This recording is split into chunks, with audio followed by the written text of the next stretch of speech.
Hello दोस्तों, नमस्कार। मैं रिंकू सेन आप सभी का गुरुकुल सीजीपीएससी क्लासेस में तहे दिल से स्वागत करते हैं। और आज का जो हमारा जो टॉपिक है वो है मजदूरी भुगतान कानून 1936।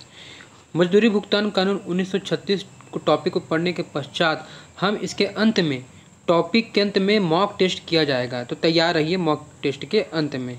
चलिए शुरुआत करते हैं क्लासेस को। मजदूरी भुगतान कानून 1936 ये आखिरकार क्यों लाया गया था, क्या कारण था कि इस अधिनियम को पारित कराया गया। देखिए, ये उन मजदूरों के लिए लाया गया था जो असंगठित है।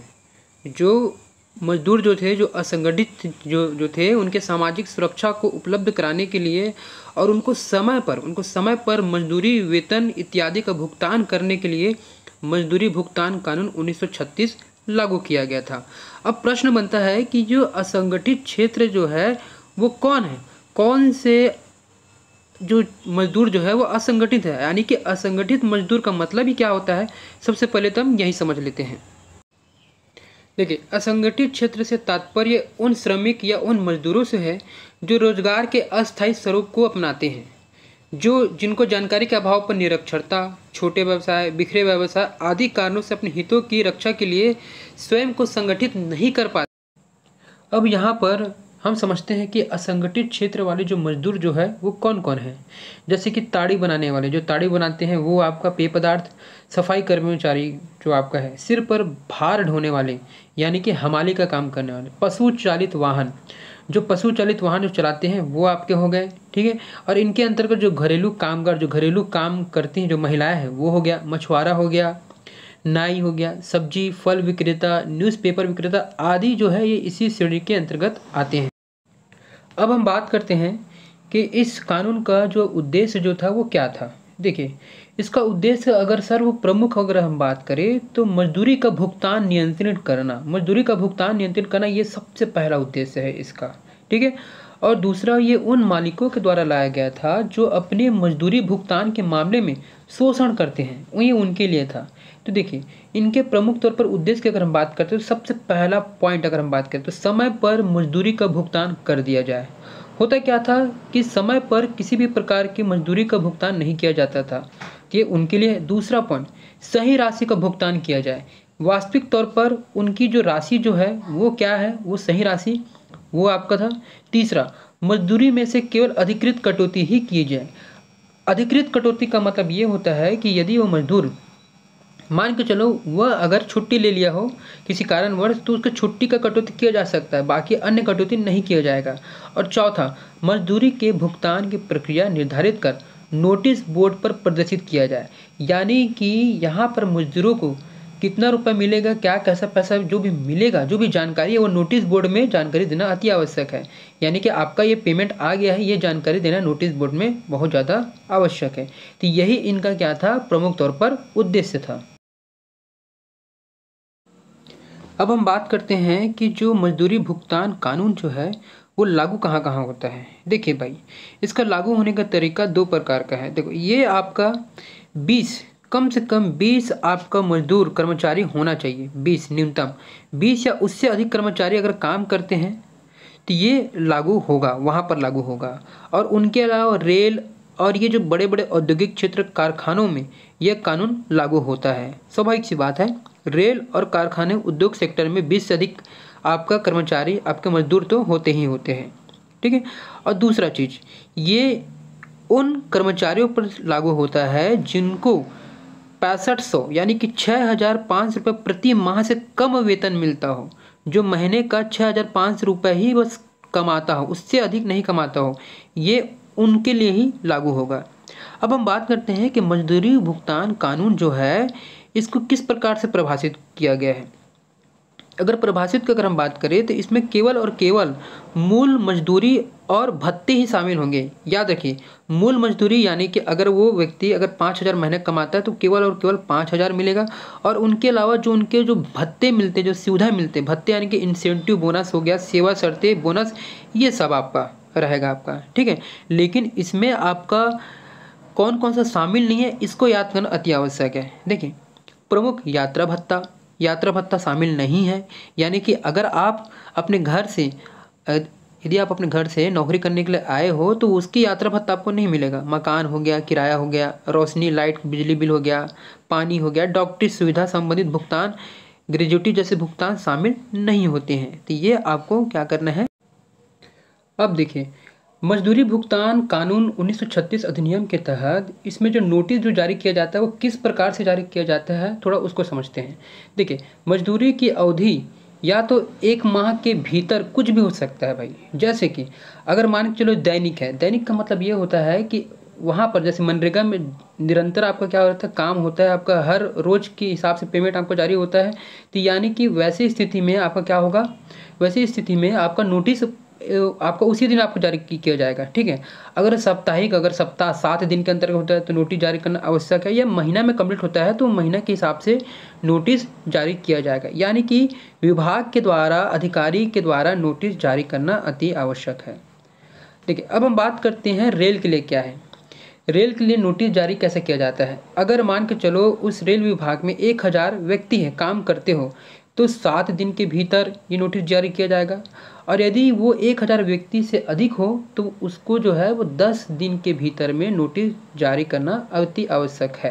तो ये नोटिस जारी करने की पूरी क्या है, प्रक्रिया है। देखिए, इस कानून के तहत जो कर्मचारियों को जो प्रति माह जो मजदूरी जो मिलता है उसका भुगतान आखिरकार क्या है। देखिए, अगर यदि अगर वो प्रशासनिक बैच से संबंधित है, यानी कि IAS, UPS, collector, deputy collector वो रहता है, तो वो उनको आपका अनुसार माह के अंतिम दिन यानी कि 30 या 31 तारीख को ये पेमेंट कर दिया जाता है।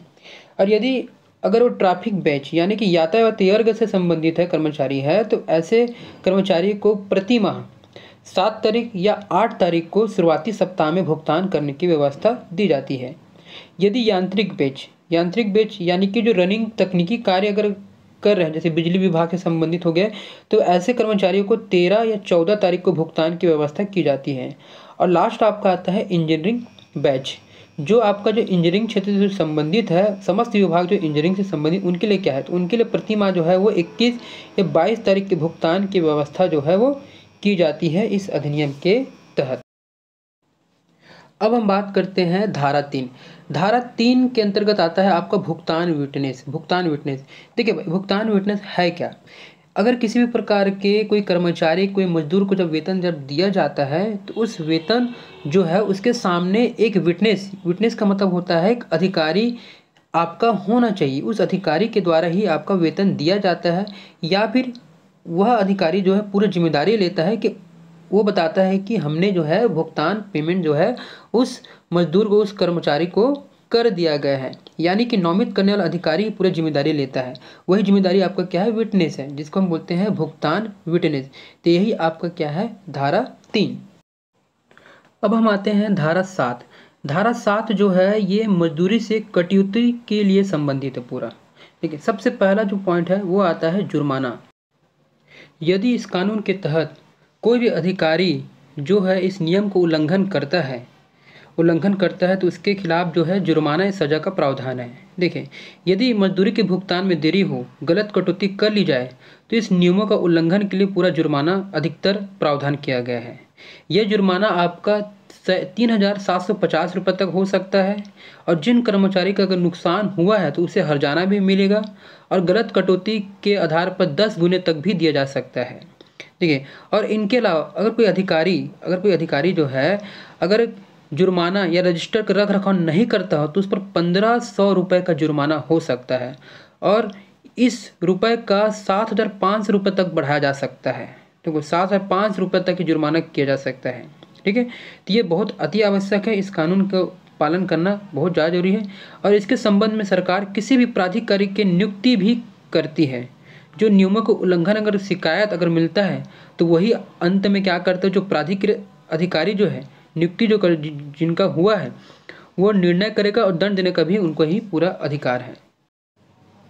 अब हम बात करते हैं पॉइंट नंबर 2 का, काम की अनुपस्थिति में यदि कोई मजदूर जो है, यदि कोई कर्मचारी जो है बिना बताए अगर गैप करता है, छुट्टी लेता है, तो उनके जो है छुट्टी का दिन का जो पैसा जो है वो तो कटना ही आवश्यक है, कटेगा भाई। देखा पॉइंट नंबर 3 की अगर हम बात करते हैं तो रेल की संपत्ति की क्षति पहुंचाना। यदि वो रेलवे कर्मचारी है, अगर रेलवे में मजदूरी का काम कर रहा है और रेल की संपत्ति को अगर वो क्या करता है, क्षति पहुंचा रहा है, तो वैसी स्थिति में उनके वेतन से, उनके सैलरी से पैसा जो है वो काटा जाएगा। चौथा, कचहरी के आदेश पर जब्ती। कचहरी के आदेश का जब्ती का अधिकार मतलब ये होता है कि अगर उसने किसी भी प्रकार का ऐसा केस किया गया हो जो कोर्ट कचहरी का मामले में चला गया है, ठीक है, और कचहरी आदेश देता है कि उनके आदेश के अनुसार अगर वो गलती किया है तो उनकी जो चीज़ों को जब्ती कर लिया जाएगा, या तो उनके जो वेतन जो है, जो वेतन है उनसे क्या कर दिया जाएगा, भुगतान से उनके कटौती कर दिया जाएगा। पांचवा है ऋण या अग्रिम के लिए। ऋण अग्रिम का मतलब ये होता है कि अगर उसने विभाग से अगर उसने ऋण लिया है, पैसा लिया है, तो वैसी स्थिति पर उनके जो सैलरी, उनके वेतनमान से ये पैसा कटेगा। छठवा पॉइंट का मतलब होता है आयकर यानी कि उनका जो है सैलरी से ही उनका आय, जो कर जो है, जो टैक्स जो है वो उसके सैलरी से कटेगा। सातवां, मकान का किराया का मतलब ये होता है कि अगर वह मजदूर या वो कर्मचारी जो है, मान के चलो अगर उसको सुविधा मिल रहा है, मकान का किराया भी दिया जा रहा है, तो उसके मकान के किराए का कुछ अमाउंट पैसा उनके सैलरी से काटा जाएगा, ठीक है। आठवां, सहकारी समिति की रकमें। सहकारी समिति के रकमें का मतलब होता है अगर वो सहकारी समिति से पैसा उठाया, सरकारी तौर पर अगर पैसा उठाया है, तो वैसी स्थिति पर भी उनके जो है जुर्माना वहाँ पर काटा जा सकता है, जुर्माना नहीं कहेंगे, वहाँ से कटौती की जा सकती है। नंबर 9, भविष्य निधि में जमा की जाने वाली राशि यानी कि पीएफ। स्वाभाविक सी बात है, सभी के सैलरी में कहीं ना कहीं पीएफ का पैसा तो कटता है, ठीक है। 10वां, बीमा प्रीमियम। यदि अगर वो बीमा प्रीमियम लिया है तो उनके वेतन, उनकी सैलरी से बीमा का पैसा तो स्वाभाविक सी बात है कटता है। 11वां पॉइंट है रेल द्वारा दी गई सुविधाओं के लिए कटौती, जैसे इंस्टीट्यूट, रेलवे, स्कूल, चंदा, फीस। यदि आप रेल विभाग से संबंधित हो तो आपको स्कूल के लिए चंदा, उसके फीस के लिए जो स्वाभाविक जो फीस रहता है उसको तो देना आवश्यक रहता है, तो वो आपके वेतन, सैलरी से वो कटता है। पॉइंट नंबर जो है 12वां, जाली सिक्के आदि स्वीकार करने पर स्टेशन डेबिट। इसका मतलब ये होता है कि अगर मान के चलो आप रेल से संबंधित है, विभाग से संबंधित है, कर्मचारी हो, और वैसे स्थिति पर अगर आप जाली जो सिक्के जारी करते हो तो ये गलत है, वहाँ पर आपका जो पैसा जो आपके वेतन, सैलरी से काटा जाएगा, ठीक है। ये बहुत गैरकानूनी तरीका है। 13वां एक बहुत ही ज़्यादा मुख्य पॉइंट भाई, अस्पताल का खर्च, फीस, बिजली, पानी, सफाई के लिए कटौती। इसके अलावा कर्मचारी द्वारा लिखित में सहमति देने पर, जैसे कि प्रधानमंत्री राहत कोष, भूकंप, बाढ़ पीड़ितों की सहायता के लिए 1 दिन की वेतन की कटौती तो की जाएगी। यदि आप रेल विभाग से संबंधित हो या आप किसी भी प्रकार के सरकारी विभाग से आप अगर कर्मचारी हो या मजदूर हो या फिर आप अधिकारी हो, कहीं भी हो, आप कोई भी संबंध हो, तो 1 दिन का ये कटौती तो किया जाता है।